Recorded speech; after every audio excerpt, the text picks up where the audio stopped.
go. Well, g'day everyone. Welcome to week number 26 on our 2025 Chronological Bible-in-a-Year Reading Challenge, reading the Bible through as best we can in a chronological format, where we've started off right in the early parts of Genesis, watching God's relationship with one man become God's relationship with a family, become God's relationship with a nation.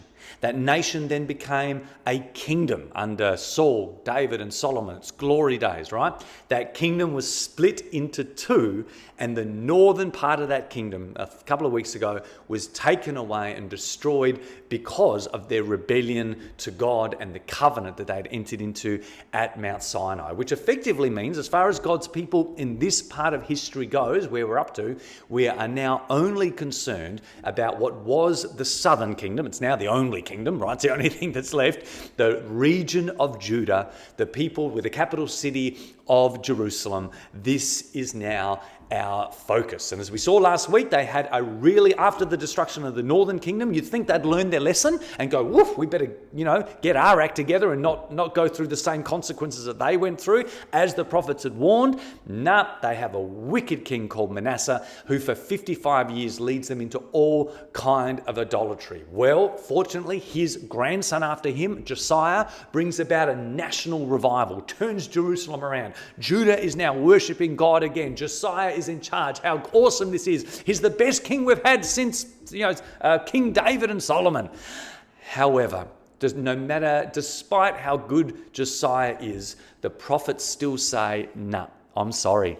Manasseh was so bad, your history has been so bad, that God has decreed a destruction for Judah and Jerusalem into the future. What happened to your crazy cousins up north, in Samaria, what happened to them is basically going to happen to you. And we saw this come courtesy of a female prophet, a prophetess, last week, by the name of Huldah, who basically says exactly the same thing that God said to the northern kingdom. I will remove Judah and Jerusalem from my presence when the fire of my wrath comes against them. Isaiah, a major prophet, predicts exactly the same thing. And as it turns out, as we discover this week, there were more than just those two prophets prophesying the destruction of Jerusalem. This week we're introduced to Zephaniah and Jeremiah, who are both contemporaries at this same time. Like we saw Amos say weeks ago about the northern kingdom. Remember when they were predicting the northern kingdom destruction, Amos said, God doesn't do anything this significant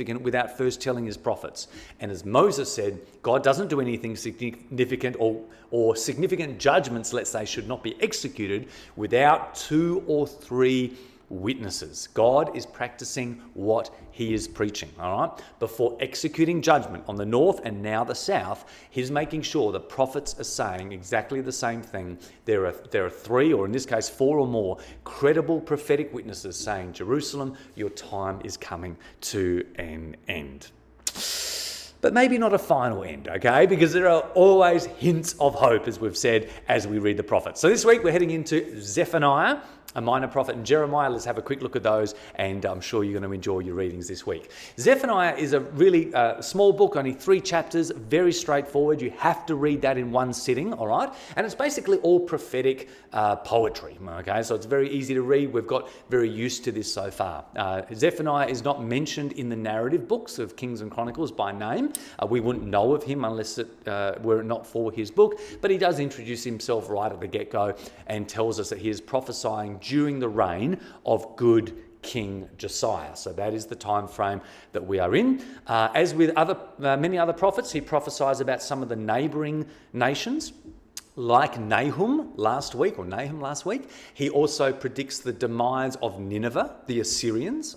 So he prophesies their demise, but mostly he is focused on God's people, Judah and Jerusalem. He uses the phrase, the day of the Lord. This day of destruction that's coming against you is called the day of the Lord. It's something that he's borrowed from Amos and Isaiah. They've used that phrase before. He also uses what sounds to us like exaggerated language. He talks about all the land being destroyed. Oh, no, he doesn't. Sorry. In the English, it says all the earth being destroyed. The whole earth will be laid waste. Now, we've got to read that with ancient worldview. The word there for all the earth can also be translated all the land. Zephaniah is not predicting a global destruction of planet Earth. He's predicting a localized judgment of Judah, the land of Judah, the world of Judah and Jerusalem. So just keep that in mind. His prophecies are localized to Judah and Jerusalem, even though in many of our English Bibles it may sound global. He's just talking about a distinct locality. Just keep that in mind. And as with the other prophets, as we've got used to, there's always hints of hope among all the judgment.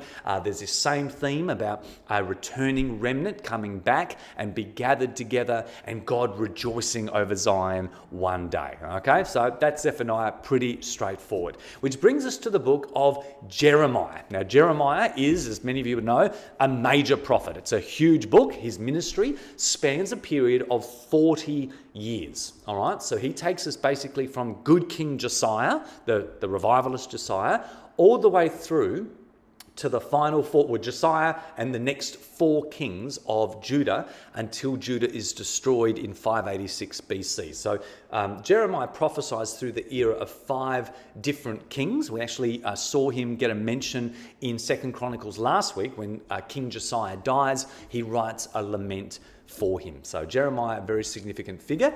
Interesting to know that Jeremiah is actually, you may not know this, but is the longest book in the whole Bible. All right, there are over 33,000 words in the book of Jeremiah, which makes it larger than Genesis, the next book, and larger than Psalms. All right, and even though Isaiah, that we finished last week, has more chapters, Jeremiah is still longer. Okay, there's more words in Jeremiah, so we're going to be spending the next 3 weeks reading him. Like Isaiah, there's a good mix in Jeremiah of both prophecy that's prophetic and poetic, as well as narrative. So it sort of goes back and forth between the two. However, it is important when it comes to the narrative to pay attention to the time stamps. Okay, every now and again he'll say, when this man was king. Remember I said he prophesies over a period of 5 kings. He'll talk about Josiah being king, and then at one point he'll jump ahead to one of the other kings. We've got to pay attention to that. And it's because of that, the fact that he actually sometimes jumps ahead, that what I've done in this reading is I've divided up Jeremiah into a chronological format. So please pay attention to that this week. We're not reading Jeremiah through like we do with pretty well every other book except for Psalms and one book in the New Testament, which I'll explain in a few weeks' time. Jeremiah, I've actually chosen to deliberately cut up the chapters, not too specifically, but in significant chunks where it takes a chronological leap. Okay, so just trust me on this. This week we're reading chapters 1 through to 20, and then we're going to jump ahead to the end of the book, chapters 46 to 49, where he talks about some prophecies about other nations that were prophesied during this time. And the reason for that is at chapter 20 to 21, there is a massive jump forward. Okay, so I don't want us to jump forward yet.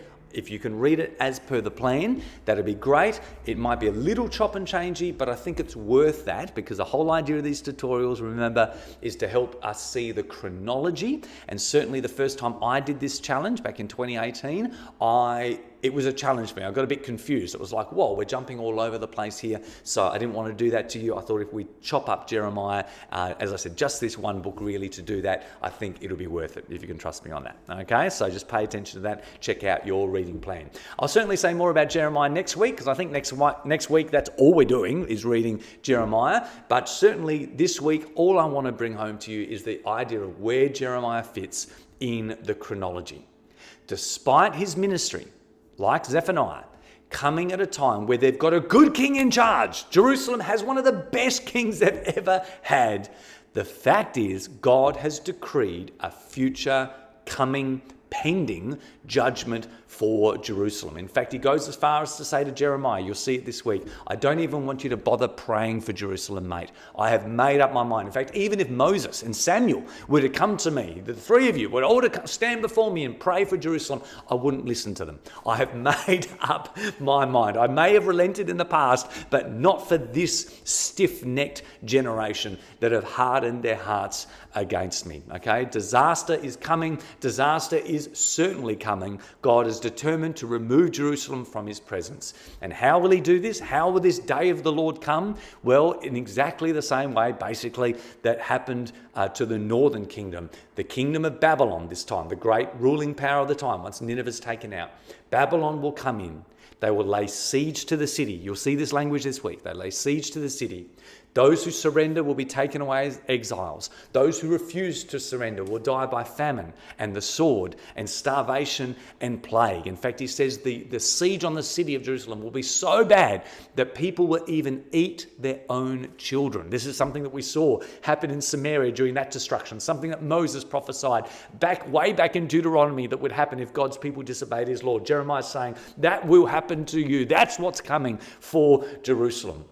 And not only is Jeremiah told not even to bother praying for them, Jeremiah, you'll also notice this week, is told, listen, advise people not to get married and not to have kids because it's going to be a terrible time of war coming, and it's not in the distant future. Okay, it's not, oh, one day this will happen. No.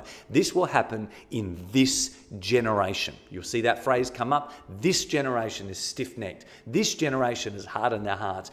This generation is when this judgment will come. And so it's no coincidence that Jeremiah's ministry spans 40 years. Okay, he's not the only prophet that prophesies 40 years before a judgment coming.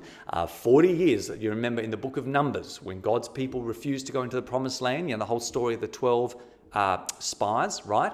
What was the generation that suffered, that wandered around the wilderness, that never entered their inheritance? It was a 40-year period, that generation. Well, this becomes known. The term 40 years equated with a generation.